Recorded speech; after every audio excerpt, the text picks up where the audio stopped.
this war in Iran completely strips away the neoliberal mask of the International Monetary Fund and the World Trade Order, and it directly reveals like the core of the capitalist structure that we live under, like, which Mm-hmm. is to say, it reveals a global police force that is the U.S., Mhm. ensuring that the flow of wealth goes from the global south to the imperial core.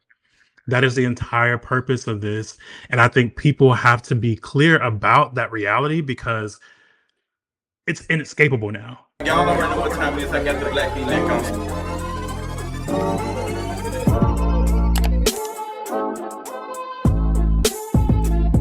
Welcome to another episode of In the Middle. What is going on, you all? Happy What's Wednesday. going on? What is going on? It's a lot going on. A lot going on. It's true. Yeah. a lot. But everybody is been enjoying their week. Deshaun, did you have a good weekend? I had a beautiful weekend. Yeah. My fiance and I went on this beautiful date, and then we had a beautiful night.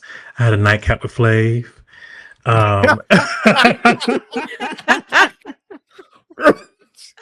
I was like the emphasis on the T's, dates, nightcap. You know that's how New York was. Yes. Like I live for her, or her, him, they, who. Oh, That bitch. girl. So you smoked your cigarette after legend. your nightcap. Okay, and dude, It was amazing. hang tight. Guess I'll hang tight. Yes. So it was a beautiful that's- weekend. Okay, period. Oh, we love a good date. T, did you have any dates this weekend? Actually, yeah. Kind of. Right. No. Everybody get dates. I had a friend in town from Atlanta for most of the week, and that was cute. Very cute. Hope Mhm. life's great on that end. But yeah, it was cute. It was nice to like not be in my place by myself as much, but also I enjoy being in my place by myself a bit much. But Real. yeah, it was a nice break in the monotony. Person's always a good time. So yeah, but this Mhm. weekend I also just like spent time recalibrating and getting back to me and getting my place back together. I mean, it wasn't a mess or anything. It's just kind of like, you have people in town and you're trying to like be out and do life. And then you have to go back to the resetting. So this weekend was a reset. I did go see The Bride movie with my friend. The Maggie Gyllenhaal Bride of Frankenstein movie. Okay. It was not good. It was not great. It looked stunning. Jessie Buckley, great actress. I don't know what Christian Bale was doing, but he was doing a lot. But Christian yeah, Bale was in this movie? yeah, it's Christian Bale playing Frankenstein and Jessie Buckley, who just won the Best Actress Oscar for Hamnet. She plays the Bride of Frankenstein character. So, I knew it was going to be hit or miss because people either hated it or loved it despite itself. So yeah, I definitely like Wuthering Heights better. I'm very interested in this gothic move that people are making with the adaptations, Frankenstein and then Wuthering Heights, and now here we are with Bride of Frankenstein, which was weird. So I haven't been to a movie in a minute. To me, there hasn't been any movies that have just been interesting enough for me to go out. well, I That's love the true. movie theater. It's Okay. literally my favorite place because I go, at the odd hours when it's just me and my popcorn. In a film that Yes, you do love everybody some else don't popcorn, want to Shannon. see. That it's my snack. It's my snack of choice. What movie did we Come go on, see Miss Poe. where you came in with your popcorn and T? I was like, T, I love you, so stop. But I'm gonna be here early and on time. Hey, I'm gonna get my popcorn. What movie was that? Was it a Marvel movie?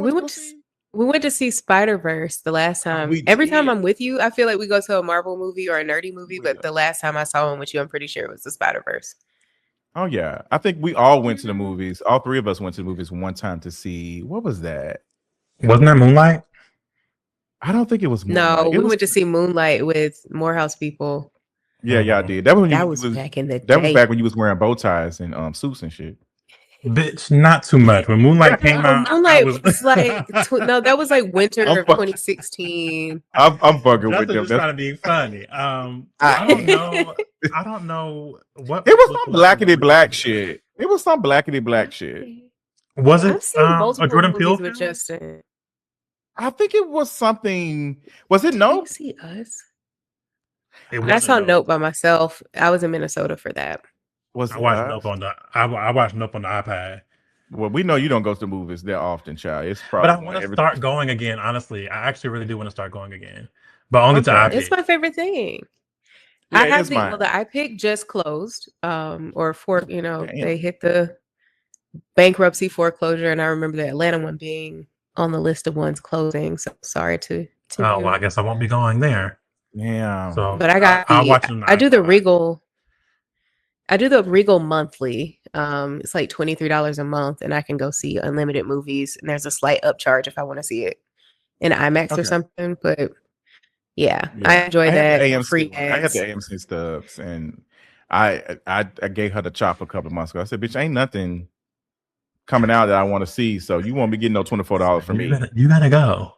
I've been I getting like to everybody the chop. Everybody's been getting the chop. Apple got the As you chop. should. Yeah, like girl, Disney got the chop. I'm probably not going back. If Netflix don't get their shit together, they gonna get the They're gonna get motherfucking the chop. chop. Yeah. Yes, the Yeah. chop. Period. So Yeah, I definitely downgraded my Hulu from the live because I was like, I don't think I need the live cable because now that they have the ESPN add-on to the regular Hulu, it's just like cheaper. Because I was keeping the live so I could watch award shows and like sports.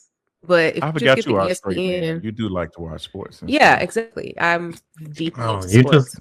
you just cracked the cheat code for me too because we only have live for that exact same reason. Yeah. So yeah, How much is it? Because I have YouTube TV. That's what I use it's it for. expensive. It's like It's like 100 plus it's a month, 100 depending some on change. Yeah.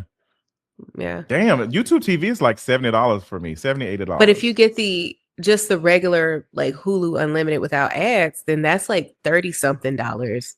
Plus with the ESPN and the Disney access. And I'm like, yeah, between accessing Disney and the Hulu library, I think I'm good on needing to see things live. And then when they redid the TV rights with most of the sports, I can get basketball, football, and baseball on the other streaming services like Peacock, Prime.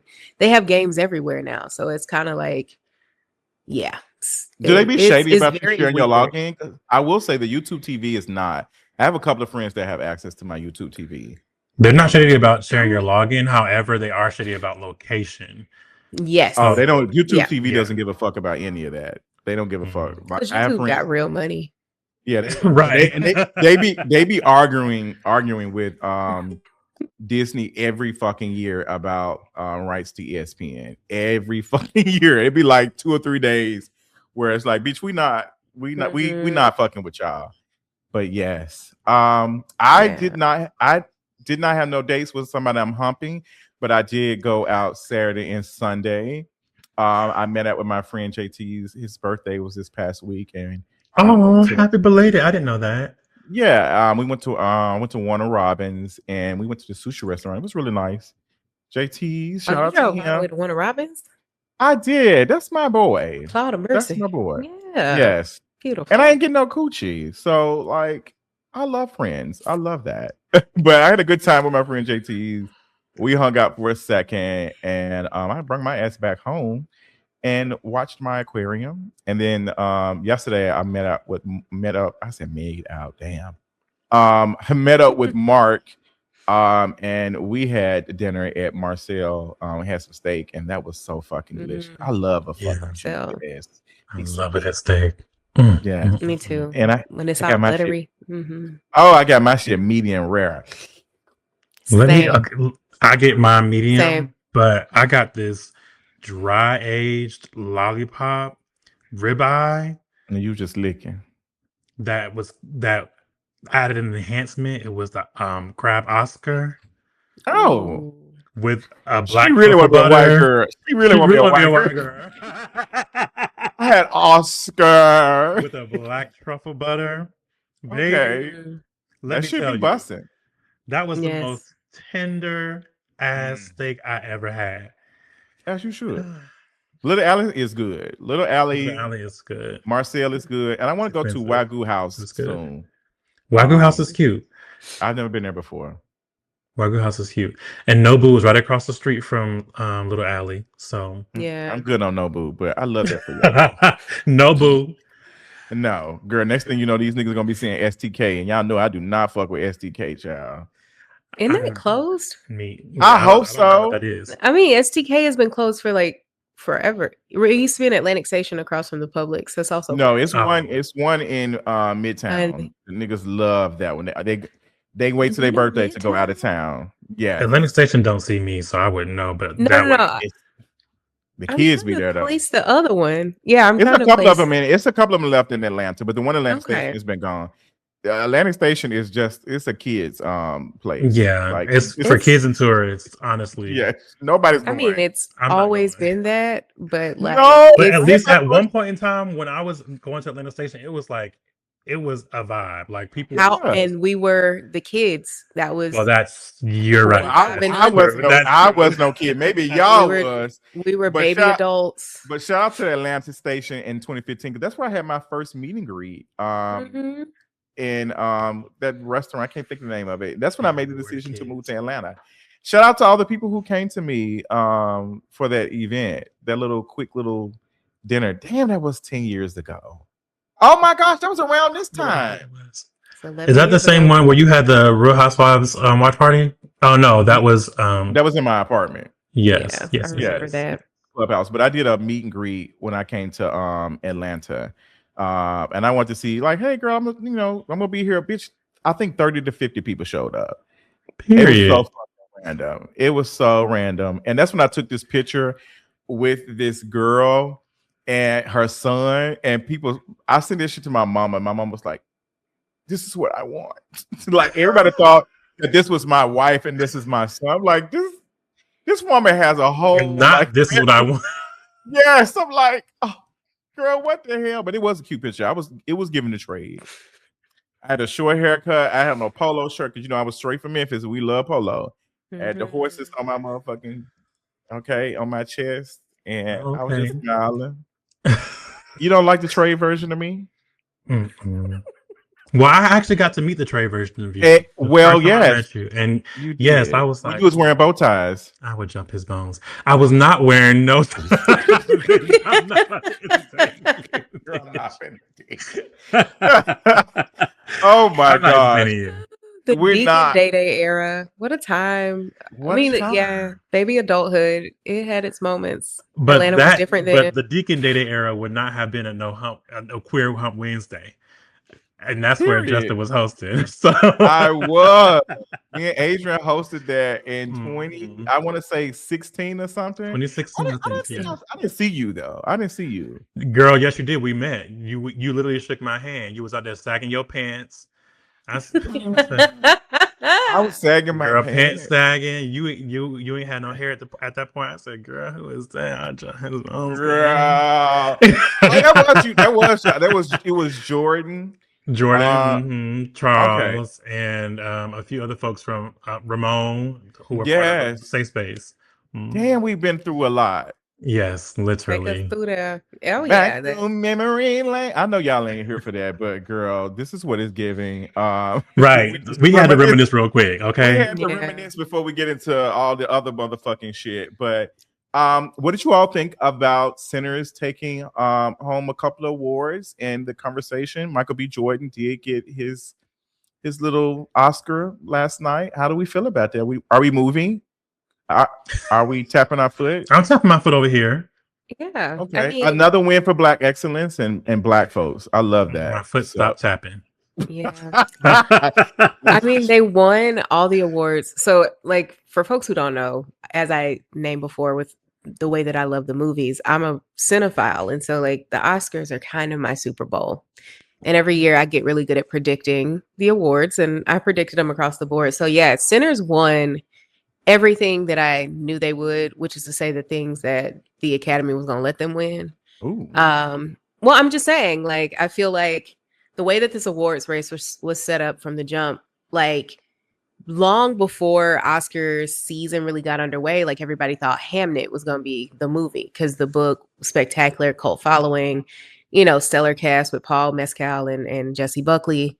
And so before all the movies really dropped, it was like Hamnet's probably going to be that girl.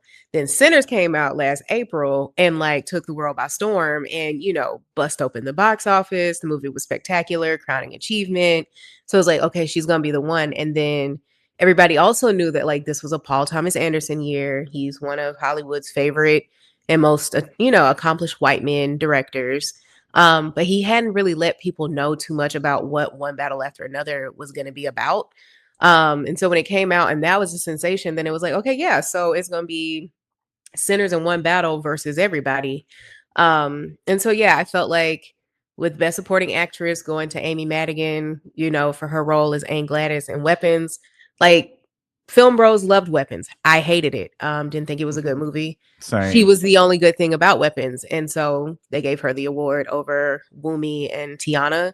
I think it was a choice to run Tiana in Best Supporting Actress. And I get it. She's only in the first hour of the movie. And then run the young lady, Chase Infinity, who plays her daughter in the Best Actress. And then Chase got snubbed for Kate Hudson in the movie, the singing movie, which is weird that nobody saw. And then Marty Supreme came out, all the white folks was trying to make Timothy happen, trying to make the Safdie brother happen. But I was like, yeah, no, the people who won exactly what I thought they would. Like Ryan Coogler was not going to get Best Director this year over Paul Thomas Anderson. That's like not a personal opinion on either film. That's just how the race went. Like this year was PTA's year. So I knew PTA was going to take director and they were going to give Best Picture to One Battle After Another. But I do think the Best Picture race, quite literally toward the end there, like if Sinners would have won, I wouldn't have been surprised. Like if Sinners would have pulled a Moonlight, I wouldn't have been surprised. But I do think it's a great achievement that Coogler won Best Original Screenplay. They do tend to give Black folks the supporting actors, actresses awards. They tend to give us screenplay awards. I also thought it was phenomenal that Sinners won Best Cinematography. And the person who won it was, I think, definitely the first woman to win it.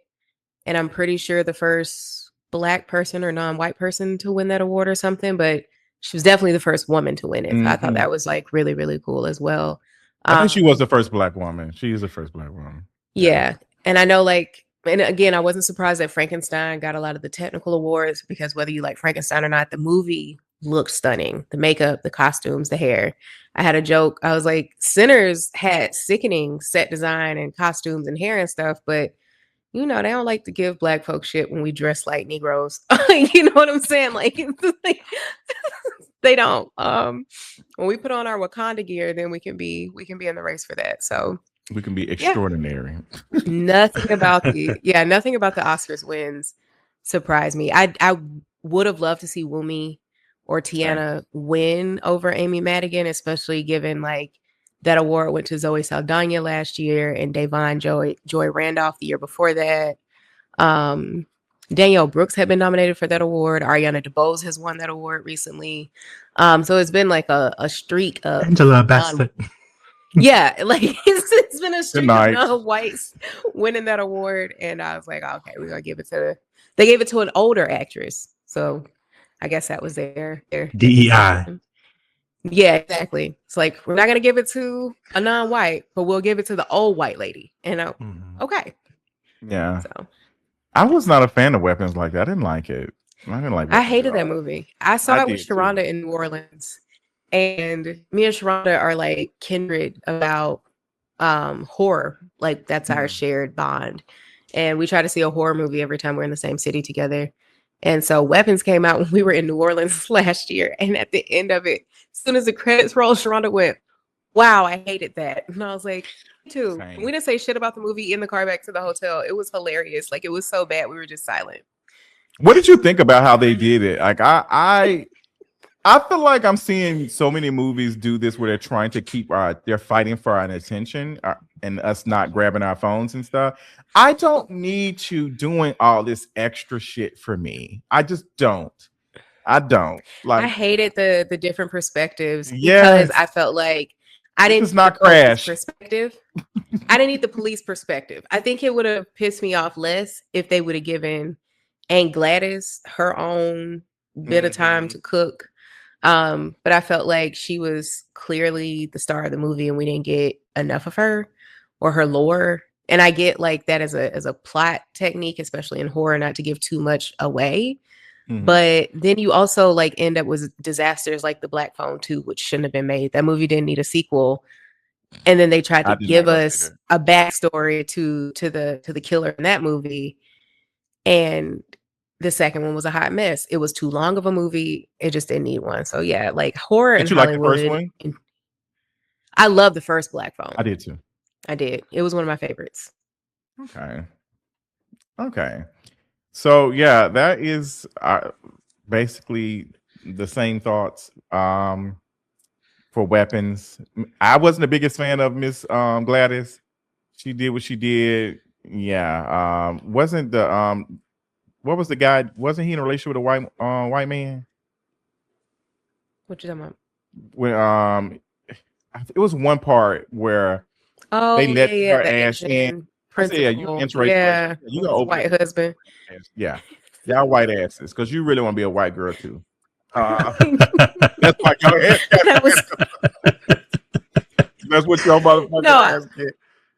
I do not think Amy Madigan gave a better performance than Tiana Taylor and Wumi Masukis from Sinners. I do not. I think they both gave career performances, and I hated that this year had to be the year that they give a older actress her things or something. I don't know. Yeah. What did you all think about Michael B. Jordan taking his award home? I Can't breathe with no air. Well, no. Listen, I've been quiet most of this time because y'all know I don't really watch film. I'm not a film girly. I don't know much about However, and I hesitate to give this opinion now, even still, and I definitely was not going to give this opinion before the Oscars because I don't want to be lumped in with those group of people who, are just antagonistic towards Black people for their performance. But I'm saying this as somebody who is not an expert. I was not moved by Michael B. Jordan's performance in Sinners, and I don't think that Michael B. Jordan is this stellar actor. Like, I was listening to him name off the list of Black folks who won that award prior to him. Mm-hmm. And I'm like, that Sidney Poitier, Denzel Washington, Halle Berry, Jamie Foxx, Will Smith, those Forrest to me Whitaker. are Forrest Whitaker. Those to me are like brilliant actors.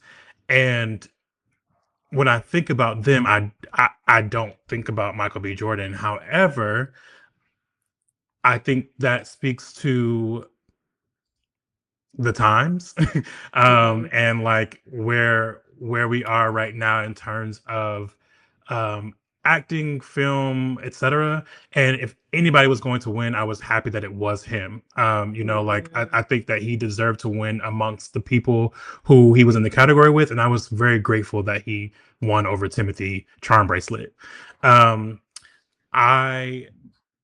I enjoyed his speech. I thought it was very heartfelt. I appreciated how he shouted out his mom. I loved how he gave, a nod to the 6 Black folks who won prior to him.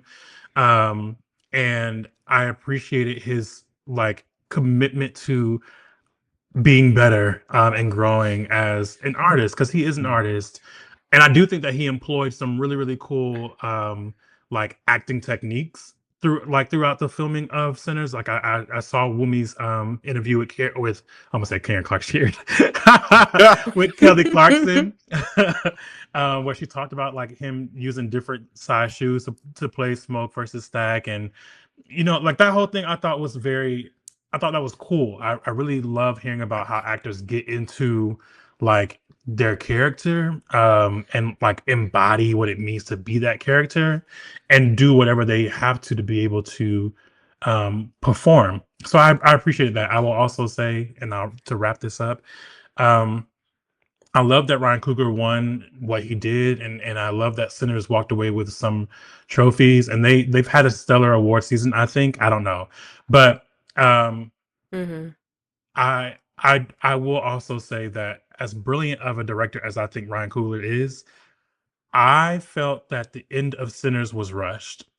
I felt like there was not a lot of room for us to witness what happens in the aftermath of the destruction of this leader. And I think that there could have been more room made to tell that story. And maybe he just didn't want to tell that story. Maybe, like I, Mm. I I'm not him. I don't know what he wanted to do, but I think that for me, I would have preferred to like just see more of that story play out in the aftermath. But overall, the cinematography was beautiful to me. I think the story was beautiful. I think that like the acting was nice. I enjoyed Sinners like for what it was. I also know that some of my views are warped in a way because I saw it after all of the like initial hype. And for me, I went in like expecting, I think, something more because of how hyped it was, and it didn't live up to that expectation. So, but overall, I was very happy to see Michael B. Jordan walk away with that trophy, and I loved seeing Ryan Coogler walk away with his trophy. I think he's produced or directed some really brilliant films, black and otherwise. Yes. So yeah, Yeah. And speaking of, Yeah. shout out to Viola Davis. Her recent interview on CBS. I love her so much. My gosh, like God, I love her so Yeah. much. Jesus, like I will be supporting anything that she writes. Anything she does. Anything, because the way she answered the question about I'm not going to have no fucking EGOT on my grave. I don't want that shit. Like to me, she was dismissing what people do a lot, where y'all want to work. You like everything is a hustle. Like you want all of these things, and she said, I just want to live life. I want to enjoy life. I don't want to work. I don't live to work. I enjoy doing this. I'm passionate about it, but I don't need these material things. She's an And artist who knows her craft and she she respects does. it, and she Yes. goes does. after being the highest achiever of that craft. Like Yes. listening to her talk about Yeah. writing a 100-page story about an 8-minute character, like Yes. that to me is like I love artists who are married to their craft, who just appreciate what it means to be able to do that performance. I thought it was beautiful. And her talk, like I always love watching her talk about her interviews or talking about her characters because she always talks about beauty and desire in some way or another. Mm-hmm. And just hearing her talk about that too, I'm obsessed with Viola. I love her. Yes. Shout out. Did you see it? Did you see Yeah. some of the clips, T? Yeah, I saw some of the clips, but I wanted to watch the whole interview. I do. You'll like it. It's My a good favorite one. my favorite Viola moment of recent was an actor or director, the Actors Awards, when she presented Michael B. Jordan when he won there, and when she read his name, like her pure elation was incredible. And I think when he won that award, and then the afterlife of the BAFTAs, I was like, they're absolutely going to give it to him at the Oscars because, and honestly, looking at the Best Actor category, like Wagner Moura was great in Secret Agent, and Timothy Chalamet, as much as I don't care for him, was the one good thing about Marty Supreme. It was very much how I was talking about Amy Madigan and Weapons. Like that whole movie was built really around his performance, and he did what needed to be That makes done. sense. However, I think Leonardo DiCaprio gave a good performance in One Battle After Another, but I don't think Leonardo DiCaprio deserved to win over Michael B. Jordan, Timothy Chalamet, or Wagner Moore. Like, and I haven't seen Blue Moon yet with Ethan Hawke, but yeah, when it came down to it, I was like, okay, yeah, let's just if we look at the material, I agree. Like, I'm not a huge Michael B. Jordan fan. Like, when all the other girls be going up about him, I'm like, I view him the same way that I view like white media, where like my filter is like, I get why the whites are excited about this. Mhm. Like, it's not for me or it's not floating my boat, but I 100% get why they're excited. I 100% understand why people get excited about Michael B. Jordan, about him being a guy's guy, about him being a heartthrob. But as an actor, like, yeah, he has never really done it for me. However, that doesn't mean that I'm not happy that he won it and that he, Yes. that Cinema took home everything that it could take home, because I appreciate a director actor relationship like the one that he has with Coogler. I remember what it was like seeing Fruitvale, and when I saw Fruitvale, I was like, maybe MBJ actually does have more. And then I'm a big fan of the Creed movies. I think the Creed movies are outstanding. I wish Tessa Thompson would have got her due for any of the films that she's ever done. She has a flawless discography, and that pisses me off about, Kate Hudson getting nominated for Best Actress when like the Hedda movie with Tessa Thompson was one of the best acting roles that I've seen in a very, very long time. Yeah, her and Chase Infinity. Chase Infinity from One Battle not getting, nominated was crazy. But yeah, I do feel that way about Michael B. Jordan. He looked great. I love his suit. Yeah, that was very nice. The Taylor. Yeah, he looked spectacular. Him and Tiana Taylor looked spectacular the entire award season. I do wish Delroy Lindo would have gotten his in Best Supporting. Yes.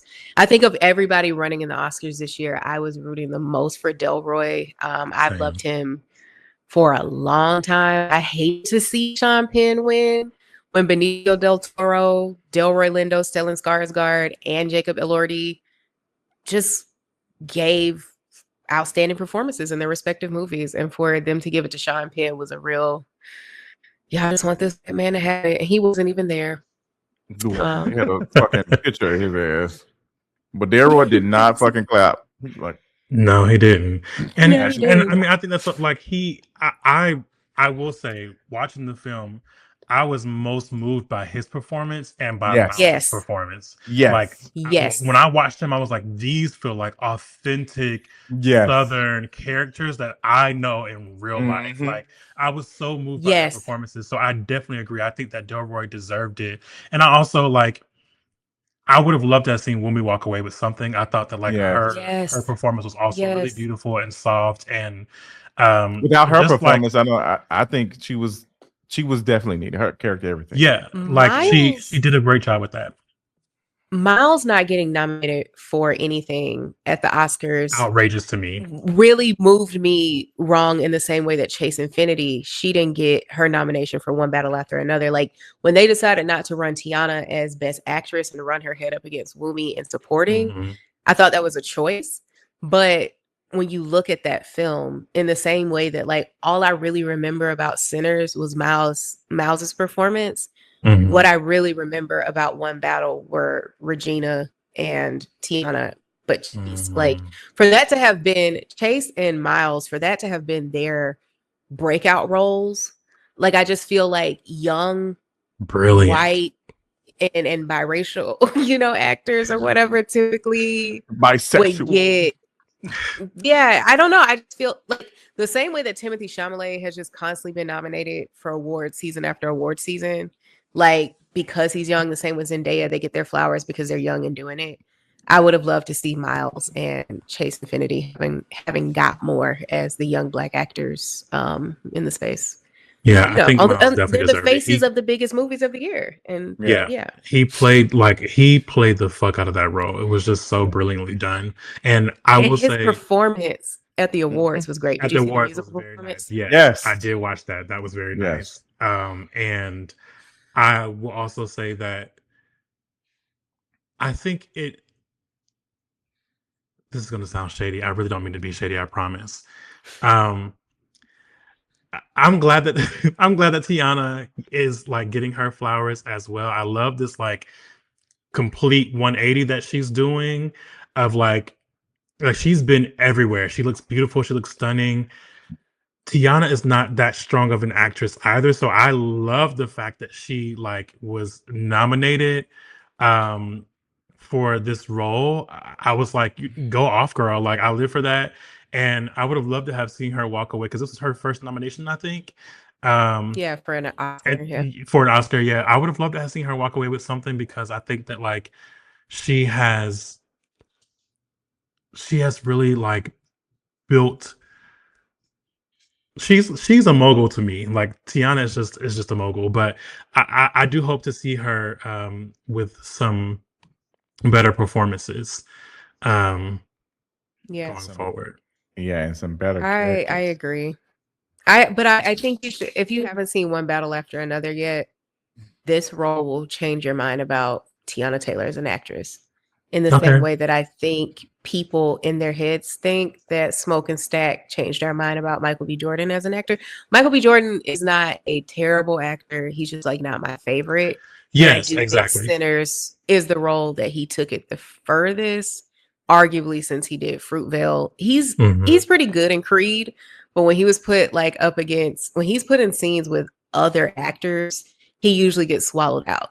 And I think in Sinners, he was actually able to stand on his 2 feet, sharing screen with Delroy and Miles and others in a way that I haven't seen him do in an ensemble before. So I do think these 2 roles in those 2 films definitely push Michael B. Jordan and Tiana Taylor to really step it up. I love that. For We'll sure. definitely see more from Tiana, and of course Michael. I mean, we're going to see more from him regardless. But I was nervous for her because I was like, I don't know if we're gonna like get to see more from Tiana, but she has become so beloved this award season that I'm like, we're definitely gonna see more from her. So I'm excited to see what else she does. Yeah. Yeah, she's definitely become a darling for sure. Yeah. Well, shout out to them and all the blacks who got what they needed. Shout out to Shout out everybody to black. Ray. Shout out to shout out to the blacks. Shout out, yeah. So we are here to discuss what has been happening the last couple of weeks with the US's attack on Iran on February the 28th of last month. The US and Israel launched an attack, and they're naming this attack Epic Fury. These niggas are literally playing Battleship. Like we went from Greenland to Venezuela. We was keeping eyes on Cuba. Like the shit is Nigeria. Yes, it's just, and this one may be somewhat of, I don't know. I think this might hurt the Trump administration. Not May. This one is going May to is be already debilitating. Yes, Not just for the administration, but for the globe.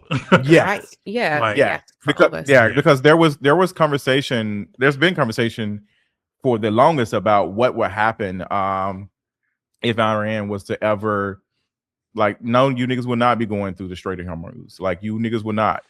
And a lot of the economic bitches have said, well, not economic bitches, but the economic girlies have said that we can't even quantify what would happen if that was to be shut down.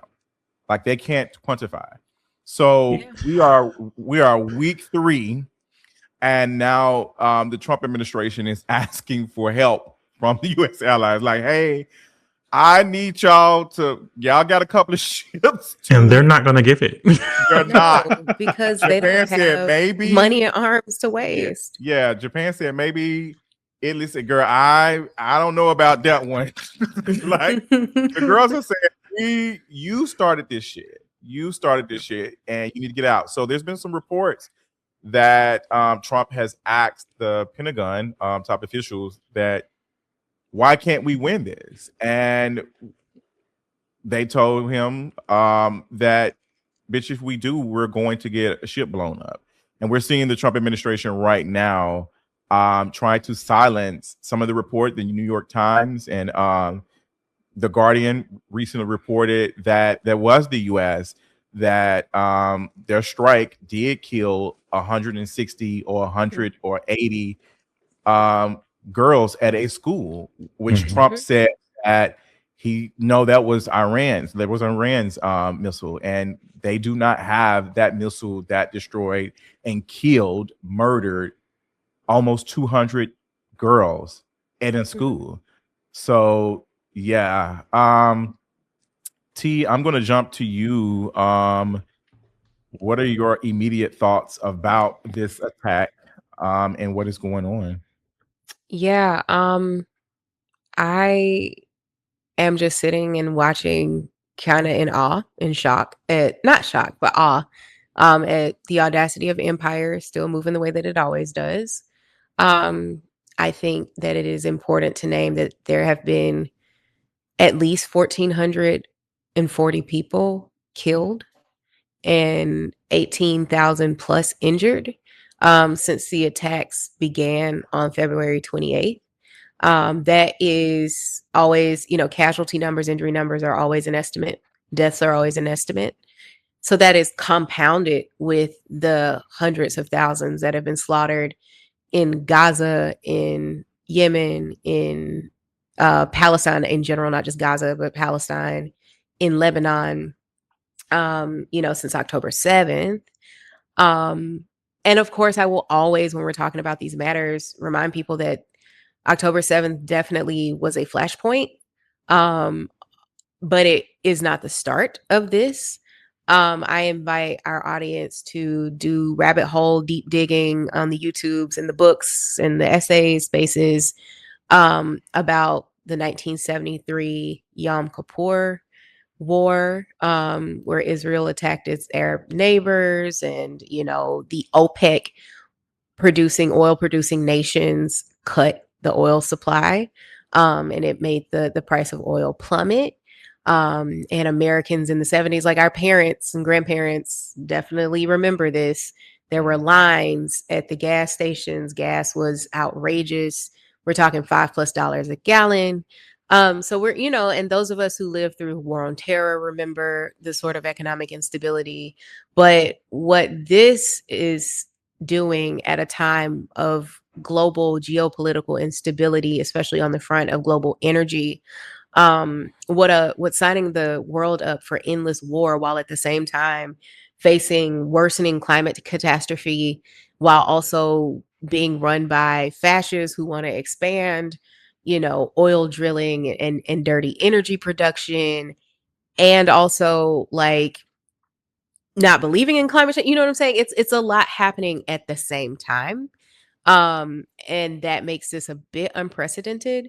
But I do think, looking transhistorically, I've been reading over the weekend Ghassan Kanafani's book about the 1930s revolution in Palestine, how that was put down by British and, what would become Israeli forces that would give way to Palestine becoming or Israel becoming a state that occupies Palestine in 1948 with the Nakba. And then how soon after does Israel, as a part of, global Cold War strategy and their own, settler, racist, Zionist lust for power and authority, began to pester and be aggressive toward its neighbors. And Iran was always there. In the 1950s, Iran was run by a Western-backed Shah, basically a king or a monarch that was installed by the West. They overthrew, the prime minister who was less favorable to the West and installed a puppet. And that puppet regime was toppled with the 1979 Iranian Revolution, which brought to power the now late Ayatollah Khamenei, who was killed in the decapitation strike. So, we sit here 3 weeks later, and a lot of the headlines that we're reading, a lot of the escalations have direct ties to that post World War II period, to the immediate post Nakba period. And that is all to say that there's a treasure trove of resources that we on the left and left media point people toward. But for now, I will just push our audience to go research what happened in the 50s, the 60s, 70s, with Palestine, with Lebanon, with Israel.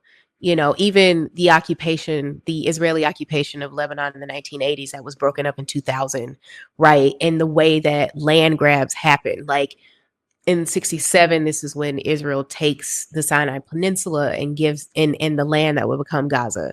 And then the 73 war, they take, the rest of the territory and what becomes the West Bank. And so it's all a part of this like greater Israel project that Zionists are trying to make happen. And I want to hear Deshaun speak more to this point, but I think it's really wild that our far right Christo-fascist arrangement here are using biblical logic, God's war, the rapture, to justify what they're doing in Israel when we know the forces are capital imperialism and anti-Black antagonism, anti-Indigenous antagonism.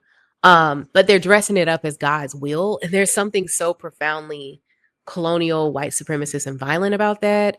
And also something very, very seductive and threatening for like Bible pilled Christians that we really need to have a conversation about. Ooh. So good. I have so many things that I want to say. I think the first thing that I want to say is that this war in Iran completely strips away the neoliberal mask of the International Monetary Fund and the World Trade Order, and it directly reveals like the core of the capitalist structure that we live under, like which is to say it reveals a global police force that is the US, ensuring that the flow of wealth goes from the global south to the imperial core.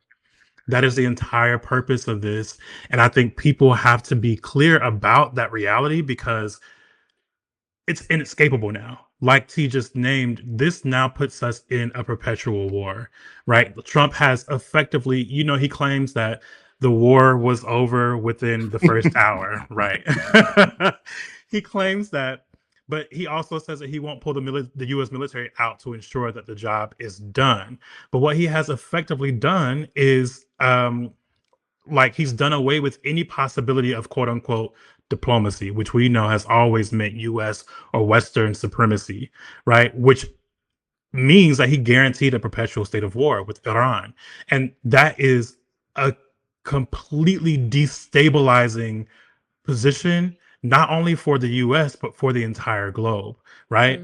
And for me, it gets to a point, it really gets to a point Right. where it's like, between that and the fact that Israel has used this war and expressly the support from the US military to tighten its grip on its genocide against Palestinian folks in Gaza and outside of Gaza, while also continuing to bomb Lebanon and continuing to bomb Beirut, right? Like this is a moment this is an era defining moment that we will not stop seeing the effects of for years and years to come. And the reason why I think it's so important for people to be clear about this is because many of us just in this past week alone have already seen gas prices jump significantly, right? Like we've already seen what that looks like. We know like Iran came out before saying that they were shooting for gas to go up to $200 a barrel. Many economists are predicting that it'll go up to at least $300 a barrel, right? For folks who do not know, the closure of the Strait of Hormuz has blocked 20%, at least 20% of the world's oil supply, up to 30, and 25% of the world's sulfur supply. So, like, I guess for folks who don't know what that means, that means that we could very well get to a point where gas costs $15 a gallon. That effectively means that we go into a global recession. The entire world shuts down. At that point, it is apocalyptic, literally, right? And I think that, like, for me, it's like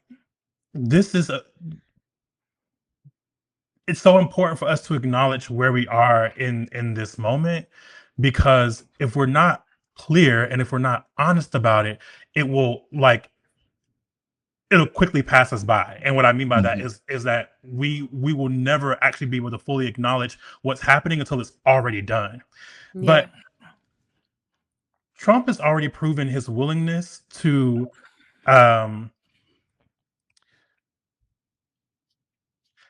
this war has been a disaster from the very beginning, right? There was never a reality wherein this was not a disaster, and Trump is aware of that, right? It's the reason why he keeps going back and forth to try to stabilize the economy by saying like, Mm-hmm. oh, this war is over, it's already over, and then going back to this sort of continued declaration of war, because he's very clear about the fact that this is already a destabilizing position to be in. Mhm. But he's also trying to risk, or not risk, rather, the embarrassment of the United States losing to Iran.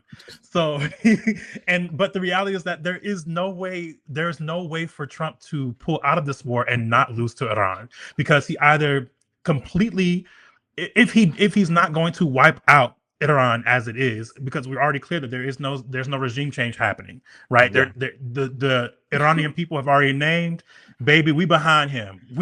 We got his back.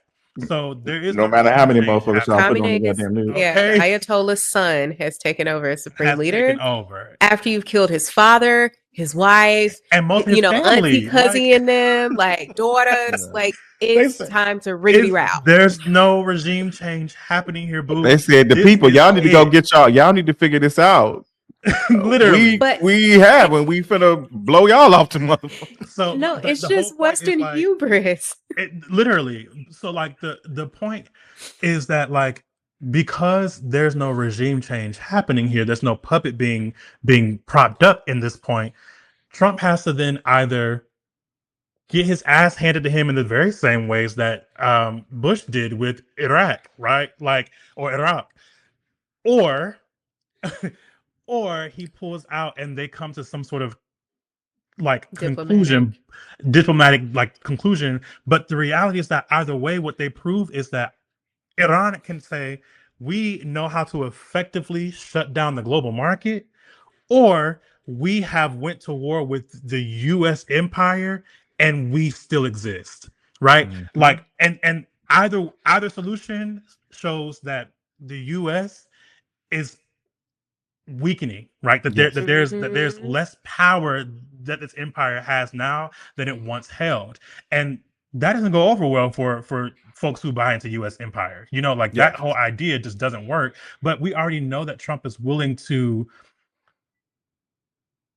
do this, to save this sort of embarrassment, because we know we see how Trump wants to put himself in the history books, and we see the ways that, like, his lack of concern for the economy and for the environment has already played a role in the bombing of the oil refinery, right? Mhm. That has now poisoned the air that tens of thousands of people breathe in on a daily basis. So if he's willing to go to that extent to justify this war that was already unjustifiable. I think like one of the main points too that I want to elaborate, following up on your excellent explanation of the economic landscape. When I was mentioning 73, Yom Kippur War, and then 79, we have the Iranian Revolution, where the nationalized oil really empowers Iran, who is not now run by a puppet, to stand 10 toes and be in alignment with all of the anti-Zionist groups in the Middle East. So in the American imaginary, the Middle East, like, we don't get taught these distinctions in school. I say this as somebody who dropped out of a PhD program in their third year and has had to teach herself a lot of Middle Eastern affairs. So and I have done that being in community with the anarchists and the anarcho-communists. Like, get you a polyag group. Everybody may not be on the same level, but it'd be great to read these books as a community. Watch these YouTubes as a community. The oil producing giants, right? The flashy countries that the girls like to go to, UAE, and we're talking Kuwait, and we're talking Bahrain, we're talking Oman. the reason why Iran immediately started striking them is because the American stronghold in the region, a lot of U.S. bases are over there. Justin, you've been over there, right? Child, Kuwait, Camp Arajon.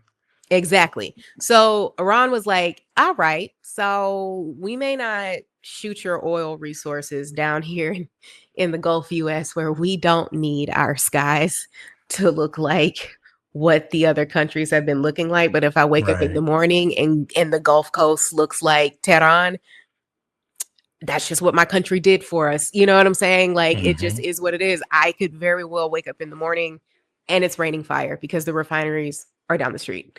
But the solution to the energy crisis in the 70s, that demon, Henry Kissinger, God do not rest his soul, hope he's in purgatory or the worst parts of hell. The way that Not we got Dr. out of Inferno. the way that we got out of that was Henry Kissinger negotiated what's called the petrodollar. And that means in a time following de-dollarization, because remember the dollar used to be backed by the gold standard, and then it wasn't. I'm pretty sure that was Nixon. One of them Cold Mhm. War presidents did that. Can't recall it right now. But anyways, the way that we stabilized that and made dollar hegemony make the global market turn and thus opening up new neo-imperial markets under the neoliberal order was oil is almost exclusively traded into dollars. If you don't have access to US dollars, hi, my child, you cannot buy oil. And that's how sanctions work, right? A lot of times sanctions prevent countries like Venezuela, like Cuba, like Iran, like, you know, you name Russia in some cases from Mhm. accessing dollars and petrodollar markets to get enough energy to keep their lights on. And so literally Cuba's grid failed like yesterday and this morning again. Cubans are in the dark because of sanctions and because of the way that we have usurped Venezuela, who was helping supply oil to Cuba. So the fact that Mhm. we took Venezuela, stole their oil, have taken stolen Venezuelan oil over to Israel. The Strait of Hormuz is now closed. And there have been reports that one of the Iranian strategies is to perhaps ask China to certify oil profits, i.e., move us from a petrodollar to a petro yen. That type of market destabilization is effectively the end of capital as we have known it. Mhm. Um, that is quite literally what the predatory loans from the World Bank, IMF, and other global geo bodies is traded on. That is what backs the stocks and bonds, you know, like that run our cities. You know how like during the BDS campaigns, people go to City Hall and say, we want New York and Chicago and Houston and Atlanta to divest our bonds from Israel, right? Those bonds that they're talking about are the bonds that the governments use to develop cities, Mhm. to build that affordable housing that never appears, or to like expand the Beltline. If you're in Atlanta, follow the tax allocation districts. That's a very important bond concession happening if you want to learn more about that financing. But I said all that to say, if this drives us into the end of the petrodollar, it could get, you know, it can go from zero to Mad Max really quickly. And what I'm concerned about is the Americans who still think it's cute to go to Dubai and take pictures, who know nothing about, say, like the worker exploitation over there, or who turn an eye to it. The ones that don't realize that the people on the ground in these oil-rich countries are at odds with their leaders. So you Mhm. could see revolutions breaking out in places like Oman and Bahrain.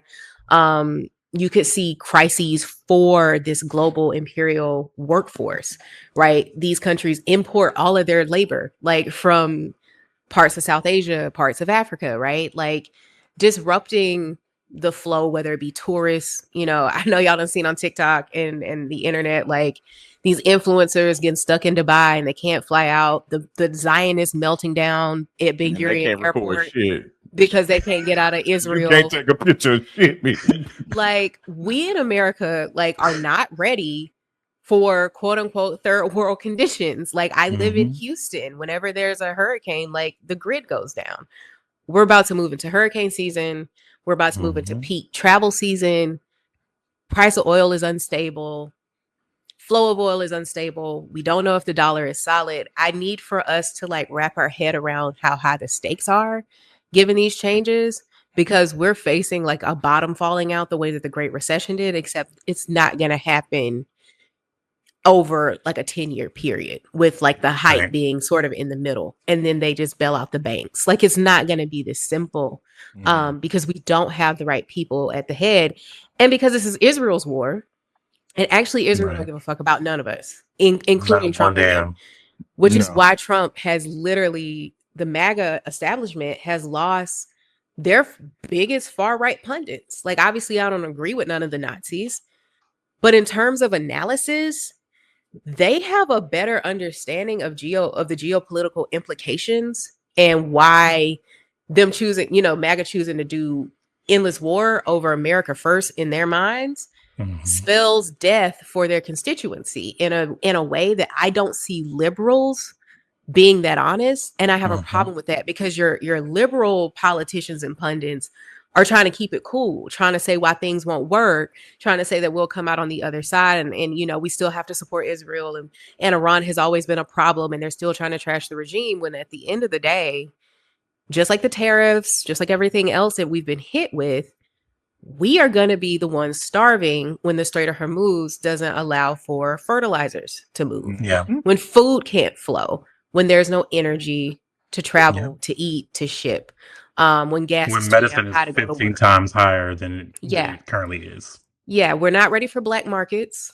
We're not ready for rent strikes. We're not actually ready for what it takes to defend ourselves and community at the scale that it's happening. And that proof has lied in what happened with COVID, what's been happening with the ICE raids. And so I really hope our people get serious, because these, they call Iran a theocratic, dictatorship or whatever of fanatics because they're Islamic. But these Zionists and these Christians who support them and who put this war in God's name, and people sop it up like a biscuit with syrup, it's really That is a theocratic sending us fascism. over the edge. Yes, that's Yes. theocratic fascism. Yeah. I want to just say, like, that I think that was like a really, really, really brilliant breakdown.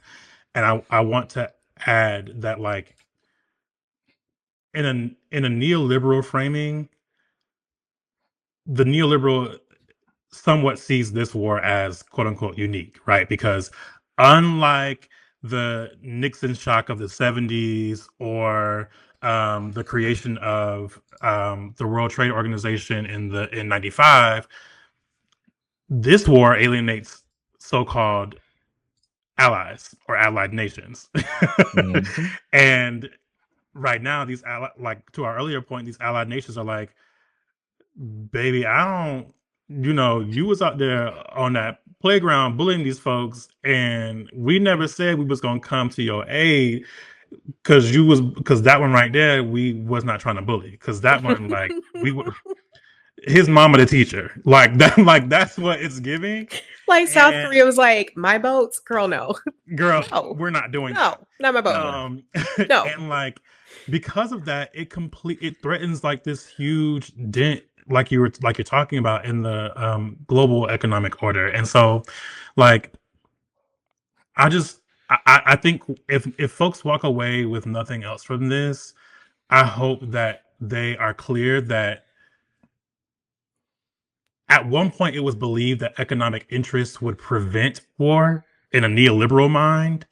But this sets a precedent where that is no longer true, where economic precedent does not matter to prevent war. And so, like, if we take Lenin seriously, which I know that we do, like, this is a direct result of imperialism and a direct result of the growing imperialist violence that the West has employed for the express purpose of trying to maintain its power, right? Like, when I think about Lenin's imperialism, the highest stage of capitalism, like, this is what that looks like when we think about the 1944 creation of the Bretton Woods order, right? Like, it was always about opening the world up to American capital, which, like, made which makes this what's happening now an inevitability. That was always going to be what happens because we had to open up the world to an American capital. Like T was talking about, the value of the dollar, the petrodollar.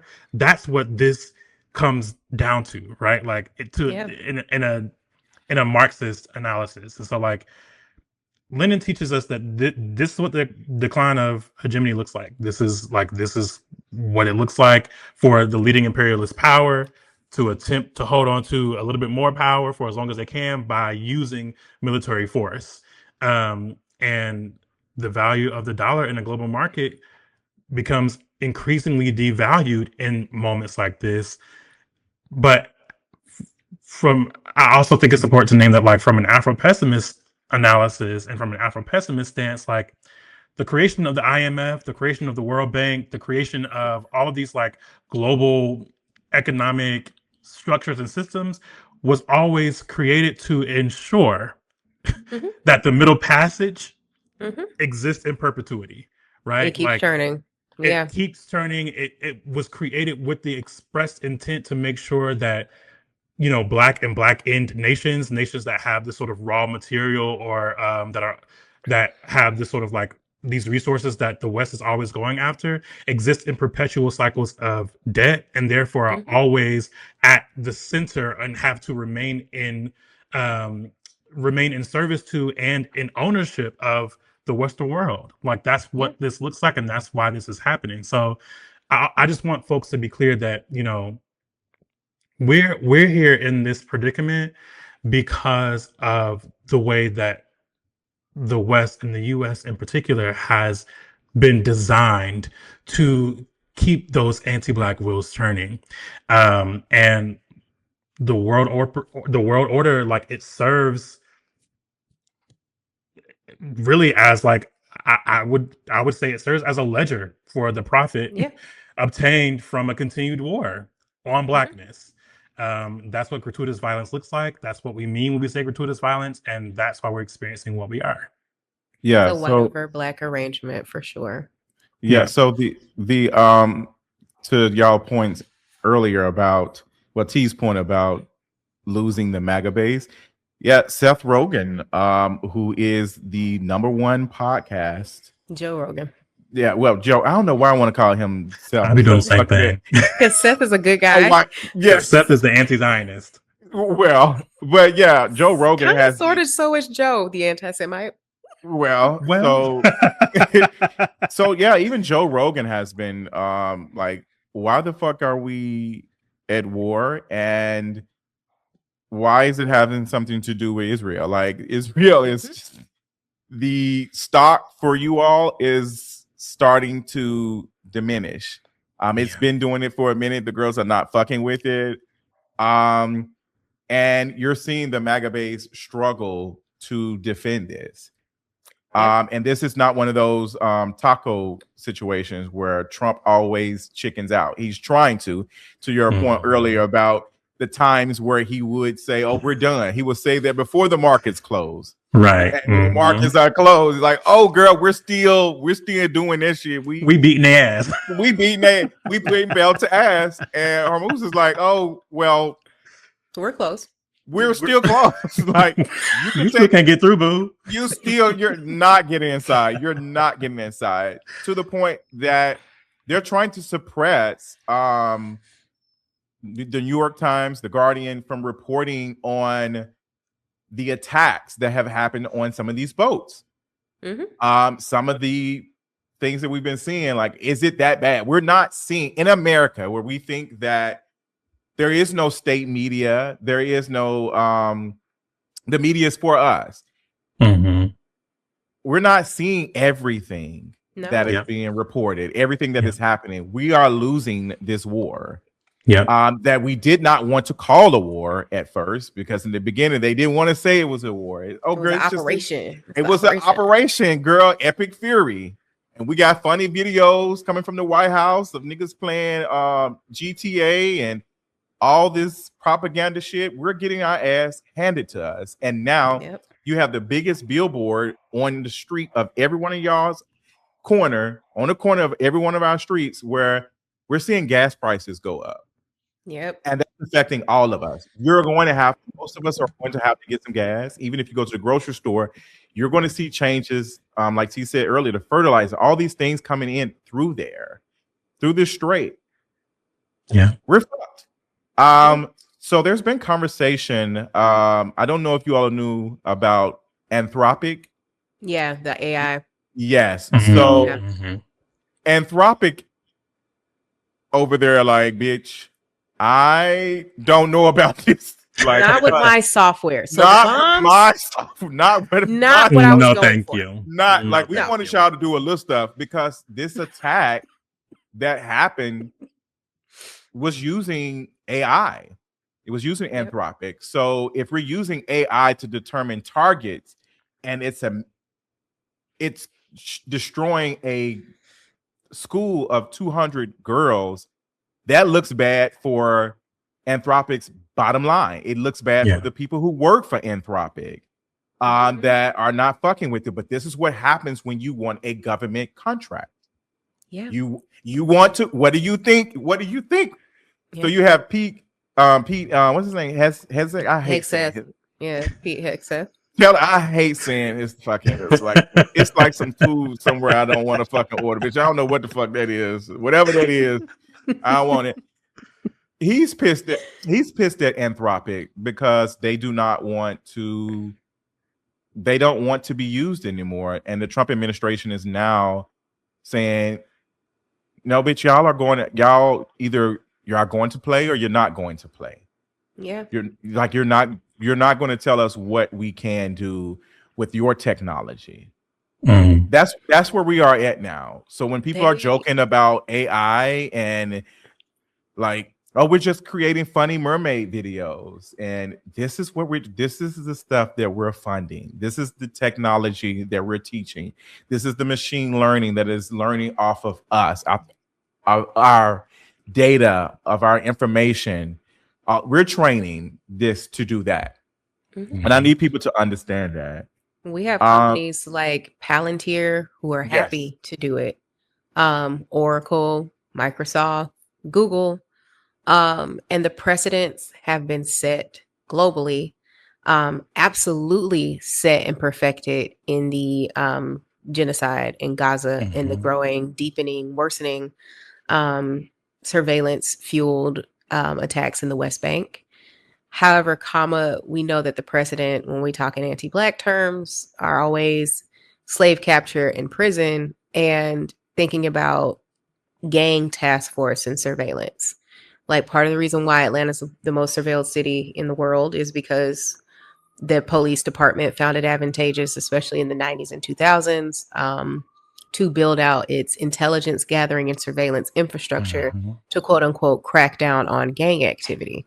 And so there's no difference between a terrorist, insurgent, resistance fighter for Hamas or Hezbollah and your niggas banging on the block. Like, we have to continue to see that threat as an overlapping thing. When we talk about the arrangement of the world always being white over black and North underdeveloping South for the express purpose of accumulation and circulation in Marxist terms, this is called a spatial fix, right? I think that's Neil Smith's term, spatial fix. That was appropriated and extended by Ruth Wilson Gilmore in the Golden Gulag, where she's like, in the 1970s, again, going back to the 70s, when U.S. capital reached a consumption crisis. This is also the basis of George Jackson's the definition of fascism is reform. They both talk about these market crises when capital reaches a point where we have so much production and not enough consumption because people are too poor here. We have too much, or something's messing up with the means of circulation. To say imperialism is the highest stage of capitalism means that capital seeks will use any and all forces, be it diplomatic or violent, brute force, terror, violence, propaganda. It stops at nothing to force open new markets. Gilmore, uses this spatial fix as a prison fix and looks at the way in the 70s, mass accumulation, instead of going into social programming under neoliberalism, went toward building the prison industrial complex.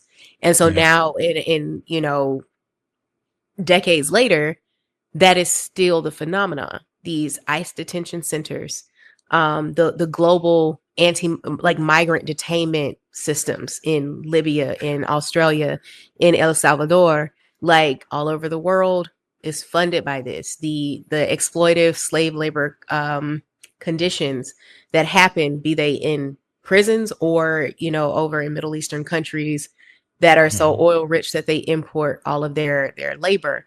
Like, there are people disappearing into special economic zones in East Asia to train AI and to work as AI scammers. Like, these aren't conspiracy theories. This is quite literally the way that capital is responding to a accumulation and consumption crisis.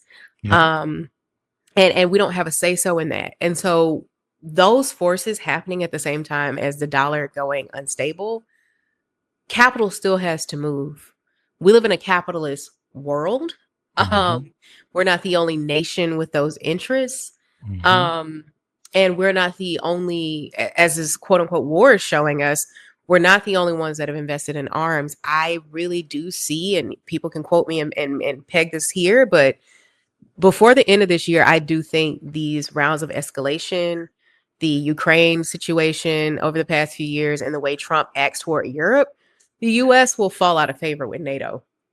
Because it's NATO who is expressly saying, well, the German representation at NATO literally saying, as long as y'all keep up a war that we didn't ask for globally, we will not be helping the US. And the US feels like, well, NATO, y'all are our dogs. We give y'all more money than anybody. We keep y'all stocked. All that money sent to defend Ukraine through NATO, like, that was from us.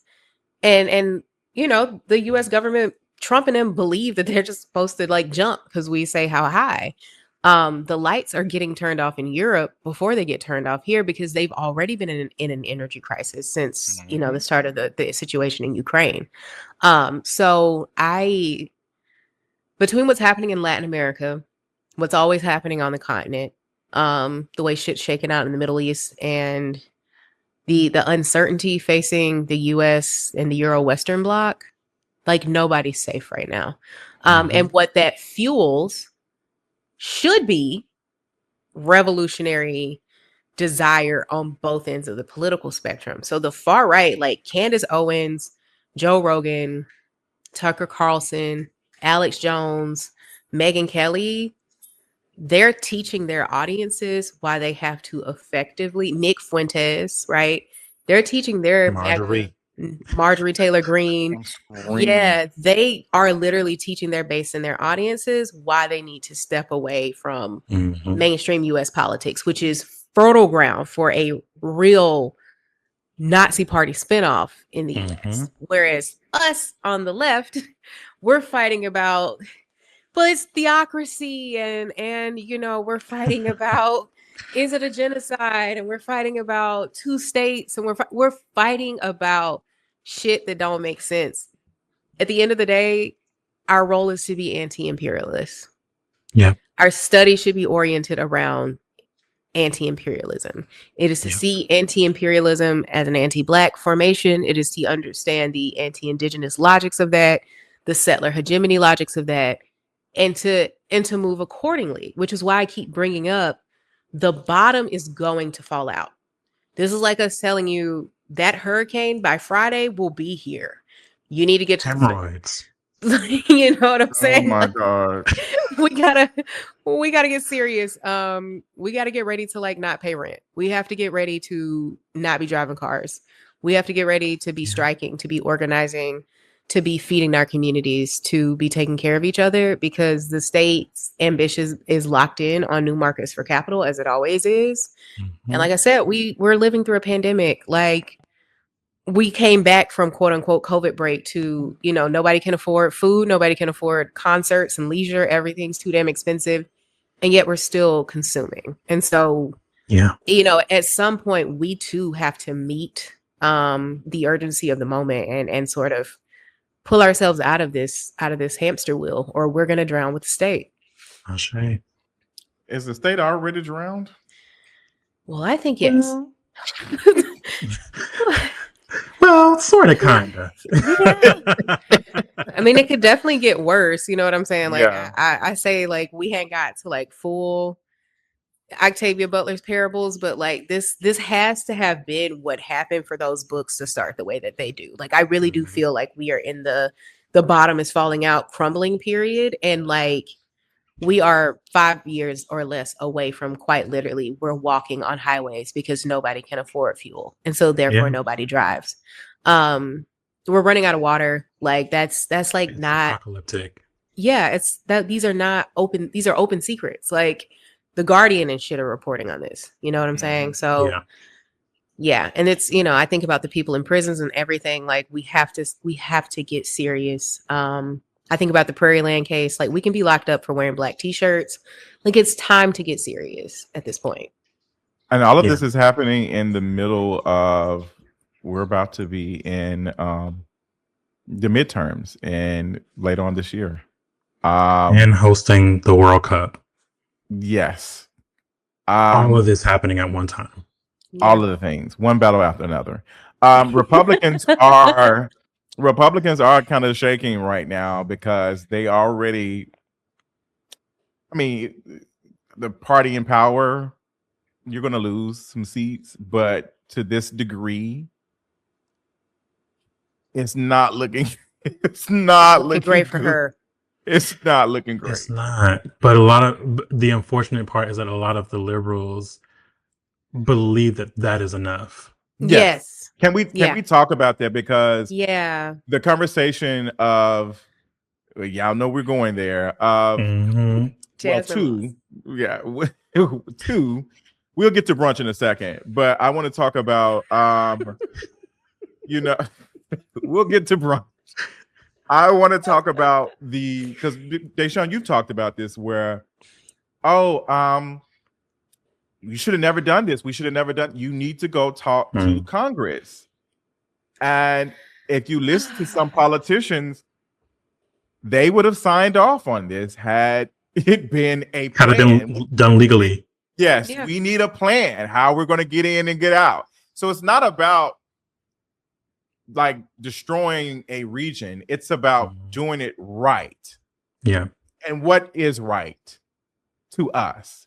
Because we're talking about 200 the 200 girls have been killed, which has been talked about a lot, but not the other people who have been destroyed, civilians being killed. And it's just, that was an accident. We're going to investigate this. Where you have politicians not calling this a war crime. But had this been anybody else, we would be first saying, look what they're doing look what they're doing. We can't trust them. They're evil. They have to be destroyed. This is the language that they have used. And I need people to pay attention to that because it is teetering to some Christian national shit where we have to destroy them. These people are evil. These people are not of God. Like if you pay attention to some of even though I don't follow these accounts, but there's a lot of propaganda being posted by the White House, Department of Defense. They're saying it on the record. Like this is I want to talk about that. Yes, let's talk about it before we go to brunch. Yeah, before we go to brunch. Yes. Before we go to brunch. I want to talk about that because T alluded to this a little bit earlier, and I think it's worth fleshing out, especially now that you're introducing it, Justin. There's a lot of debate, a lot of talk, a lot of conversation about theocratic fascism, right? You know, like that, and that terminology is being wielded against specifically Muslim countries, like Iran, but it does not ever hit for countries like the U.S., Christian countries like the U.S., or Judeo-fascist countries like Israel, right? It doesn't. There's never this sort of like. There's never this sort of critique of theocratic fascism for these countries, and so when we talk about dog whistles, when we talk about propaganda, these are the things that folks should be looking out for, right? Because there is the sad part, especially for those of us who live in the South, is that there is this ongoing, and there has always been this ongoing sort of commitment to the belief that we as Christians are entitled to Jerusalem, that Jerusalem is ours, that this is our home, and that we should expect that Mhm. when it gets to a point where famine and wars and rumors of wars and genocide and things like that are happening, that these are indicative of the end times, that these things indicate that the world is coming to an end, that Jesus is coming soon, that the rapture is happening Mhm. tomorrow, right? And so what it teaches us is that what it really does is it quells revolution. It teaches us that Yeah. there is no point in, there should be no desire for revolution, nor should there be a desire to do away with what's happening or to intervene against what's happening, because Christ is coming soon. And if Christ is coming soon, then we have no reason to worry, nor do we have reason to care about what's happening here on earth, because soon we'll be experiencing streets paved in gold, right? That is the belief. And it is Well, why they continue to name this God's war. It's why they continue to talk about these being the end times and things of that nature. And it's why they wield terminology like theocratic fascism at Muslim specific nations, but do not use that same language when it comes to Christian and Judeo-fascist nations, because in their mind, or in the attempt to sort of indoctrinate people through this propaganda, to propagandize folks, they're having to make it clear to you that these are things that God has already ordained, that God has Yeah. already named is going to happen, that these are things that are already true for what it means to be Christian and devout. So there's no reason for you to worry or be to fear, to live afraid, because nor is there any reason for you to take up arms, for you to fight against the state, because the state is acting on the behalf of God. And I really Mhm. want folks to realize exactly what's happening here, because the idea is that as the state is, to T's point, looking to open up new markets, right? Looking to sort of create new ways of value, they have to make sure that they maintain people and therefore capital to be able to introduce whatever that sort of new market or new value system is or looks like, which means that they have to quell revolution. You can't get to that point if we make sure that we sort of like put out the fire of revolution before it gets started.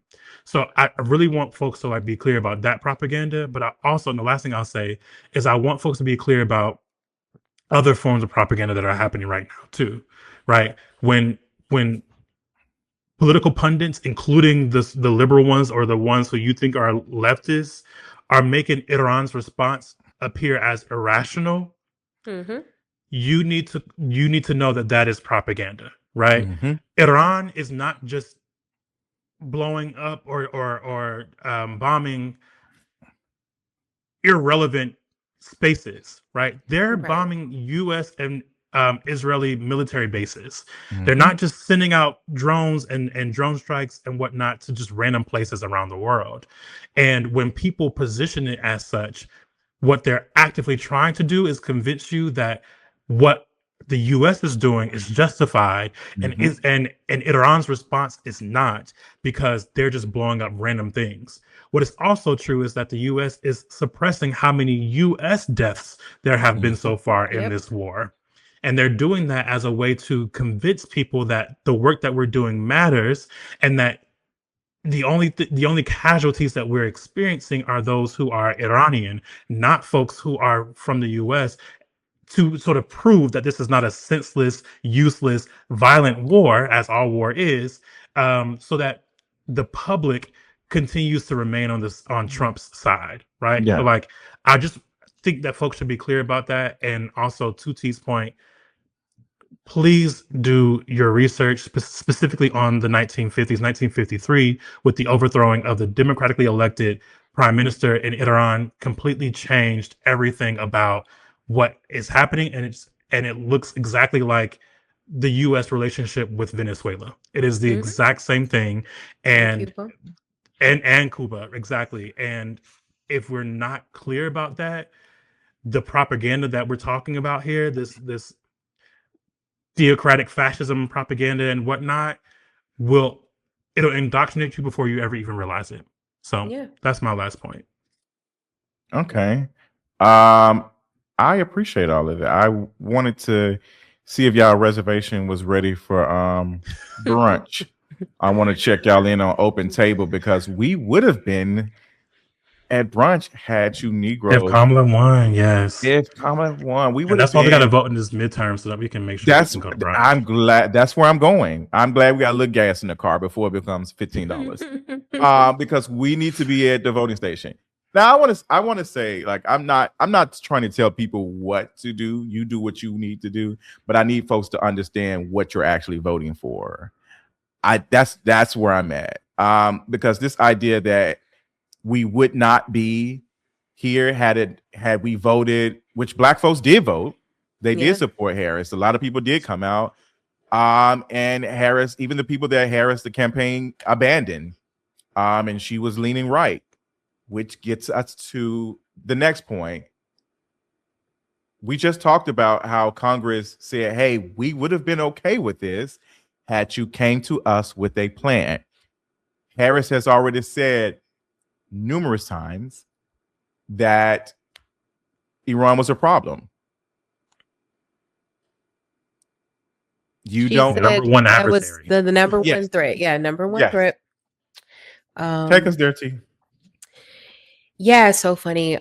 This month for my book club at my local Black-owned bookstore for the nonfiction group, we're covering 107 days. And so I have sat my ass here and finished the book. And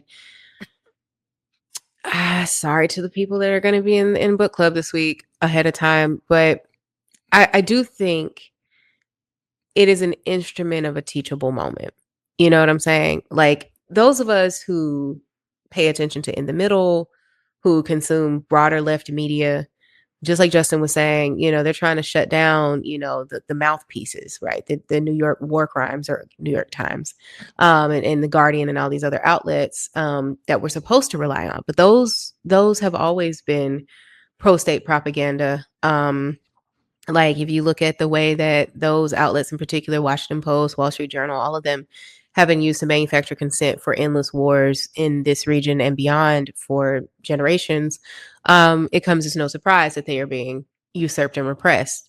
I know the left runs a gamut of its specific politics, and so I don't necessarily endorse all of the platforms that I pay attention to, but I can trust them a bit more than state media. And so I get my numbers from Drop Site News, from Breakthrough Newsroom, from In These Times, from Mondo Weiss, from Prism, from Truth Out, The Progressive, The Objective, Project Censored. You know, just I encourage everybody to diversify your media consumption appetite.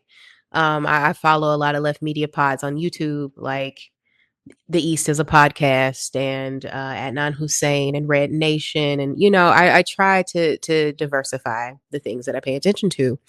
And I think that's important because if not, if we continue to go along with our we love to be seen and I love my sister rhetoric, you know, I mean, because the conversation we just had about Christo-fascism, y'all go to the Black church every Sunday and don't realize how many of y'all are already Zionists, right? Like, that's very real. Like, you think about how many songs you just sing in church about Zion and the promised land. The Jews are using that to occupy Palestine and murder people by the hundreds of thousands. The same is true for reading this Kamala Harris book and just pretending to skip over the amount of time she dedicates in this book alone to Israel absolutely has a right to defend itself. When we were threatened by Iran, when our borders were threatened, when Venezuela was threatening, she uses that language. Kamala's reading the audiobook. Like she wrote this book, she's reading it, she stands by it. This is her agenda. She put this in her book. There is no way that we can sit here and say, if she would have won, it wouldn't have gone like this. Your consent would have been manufactured more efficiently. But yeah, like you would have just gone right along with it because your Madam President said it was okay. And I think that is, something that we should clear up because we've said it on this platform for years and years and years. We and the liberals have on an anarchist shirt. Like, you know what I'm saying? Like, I'm not arguing with people in the comments anymore about us not endorsing the vote because it is politically irresponsible to continue to waste resources, waste Black resources towards the end of voting for fascists. They're like, at this point, if that's all you got, like, I cannot put into words how concerned I am for people. And I will continue to be the Debbie Downer and the bearer of bad news because it's so much deeper than like your favorite celebrity is invested in this like nasty BDS program or whatever. Like the institutions we rely on, the press, the government and the church already have you completely usurped. They already have your trust. They already have you bought in. And it's really time for us to be serious and confront that. If you had a pastor standing up on Sunday doing anything but condemning a genocide, even if it is in the so-called Holy Land, you should be mad about that. If you are a Christian, you should be upset at the number of centuries old churches that are being bombed day in and day out in this region. Like, you should unfollow and denounce politicians who continue to sign up to arm these wars, who has anything nasty to say about or regime aligned, state aligned to say about Maduro, about Cuba, about Nigeria. You should educate yourself on Congo and Sudan. And it's not even just religious. I'm talking culturally. How many Black folks do we know that just hop on a plane to Dubai and think that's the hottest shit that they can do? There go my thumbs up, LOL. But it just really, no, it really bothers me because I'm like, y'all will continue to take these flights and take pictures on the sand dunes and feed into this fantasy and this economy. And like, it's literally murdering people. It's one thing to say like we all need to stop using shit that's on chargers because of, the mineral resources in Congo. That's a huge one. But you can't say you didn't know. You know what I'm saying? But what you can do is, I understand the church and everything is the center of a lot of people's lives. But again, if you're not using that as an activation point to take care of folks from when the bottom falls out, what are you going for? What are you giving these people your money for?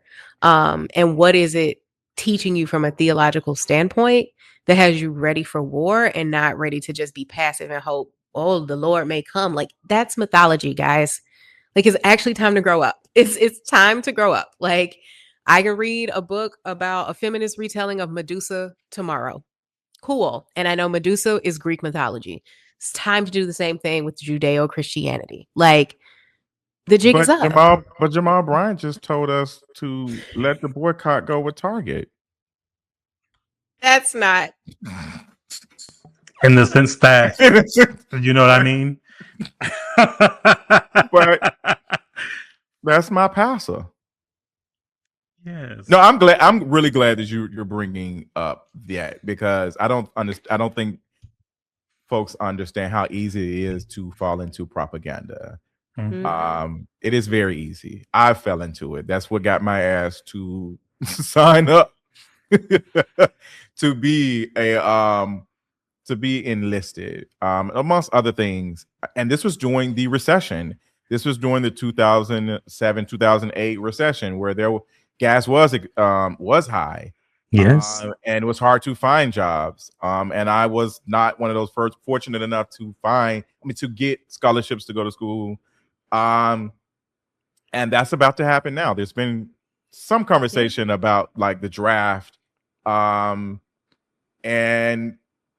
I don't think people understand. They're going while y'all in the gym doing push-ups and showing tits and all of that. Your body will. I'm glad you got the muscles because you will be putting the motherfuckers to work. Like your ass will be over there doing push-ups in combat boots. Trust me, you will be over there doing some shit. So I'm glad you named that and also named that we need to broaden our what we're reading, what we're listening to. One of my favorite podcasts on YouTube is Second Thought.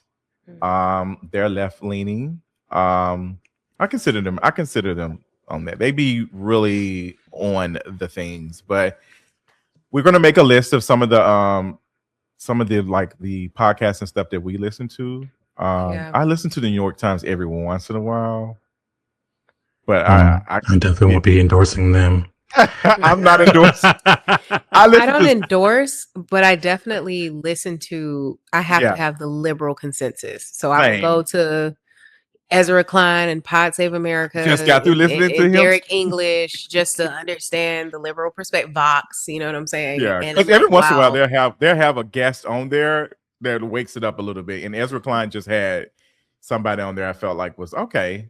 Well, they're so close to power is why I listen to them. Like the Pod Save America people like wrote speeches for Obama and shit. So they are so in the Democrats' house. I'm not expecting them to do anything to enlighten me, but it is very important to be clear, just as clear on the liberal consensus as I am on what Nick Fuentes and Candace Owens are saying over here on the right. And then having left media around me and then studying as a leftist to have my own analysis so I know who I can and can't agree with. Like you should be in dialogue with the media that you're consuming. Like you should be brushing your teeth and listening and being like, oh, that's crazy. Yeah. Or she's spinning. Like, you know what I'm saying? And that's what it means to be in struggle for sure. Yeah. I don't listen to podcasts. However, I will say that the things outside of the Lenin text that I mentioned earlier, the things that I always go back to inform the analysis that I brought today is always, and they're not easy books to read, so you should read them with other people, but Black Marxism by Cedric Robinson, I think is always a necessary read. It's also a long and difficult read. But also Lacan Noir by David Marriott, I think is really important as well.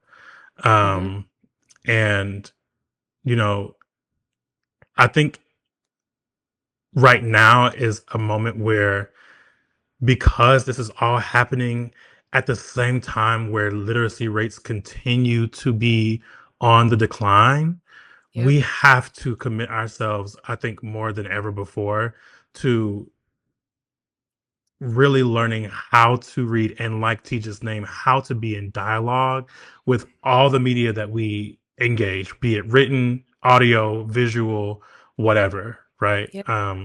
And so I implore people to find like serious people who really want to learn and some folks who really have already read these things and pick up those books that are difficult to read and engage them a page at a time because there's a lot of brilliant stuff in those pages. Well, thank you so much for that. I did not know that Deshaun did not listen to podcasts. I like to have the visual with the audio. If it's just audio, it goes in one ear, not the other for me. I'm an auditory learner, so and I'm like audibly stimulated. So yeah, like I always pop in a audiobook or a pod, and a lot of times it's just like I know when I'm stimming and when I'm trying to like gather information. But for me to like quote unquote wrap my head around a topic, I need to listen to like multiple things sort of in the background and then lock in on some good ones, and then I think I got it. Like I genuinely love that so much. Yeah, but that's just my brain. Jealous. Yeah, I think because like I can't do audiobooks either. Audio, it depends on some audio. I can't listen to someone just like teach me cooking just by listening. Like I can't listen to a recipe. No. No, recipes are different. I need to see the video. I need to see it. I'm talking about like I have a listening practice and I've had it for years. Like Belle's almost 10. So I put in a headphone or put on a headphone and used to walk the dog for hours. And I used to ride a bike and like listening to music on my bike. It takes me too much out of it, but having audio going. So yeah, it's like every morning I dedicate time between my meditation and my starting the day to like consuming something covering pop culture, general news, and then some sort of like political study deep dive. This week has been Iran stuff. I'm picking up Cuba, always reading stuff about Palestine, always reading stuff about the continent. And even if you just pick up one chapter, like I'll go to my shelf, which is extensive, and just be like, I'm gonna read this one essay by Cabral today. I'm gonna read this one essay by Claudia Jones today. I'm gonna read this one chapter by Harry Haywood today.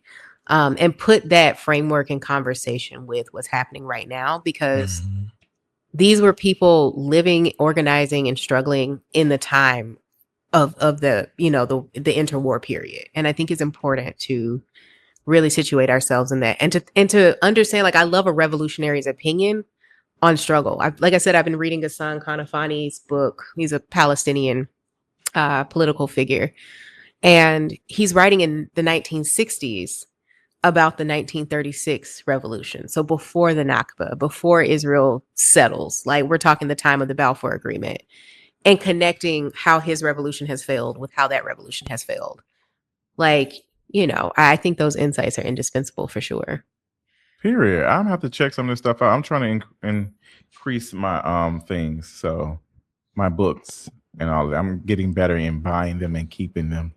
I know some folks go to the library, but I be wanting to pick them up and go back to certain things I learned. I just finished 1929, and they talked about the gold standard, which was in the beginning of FDR's presidency, and Nixon ended up he removed the gold standard, whatever the fuck, I can't remember, but 1929 was good. It was good. So I'm about to read The Bluest Eye this week. If you're on Patreon, we will be discussing at the end of this month. But I've enjoyed this conversation with you all so much. I hope you all did as well.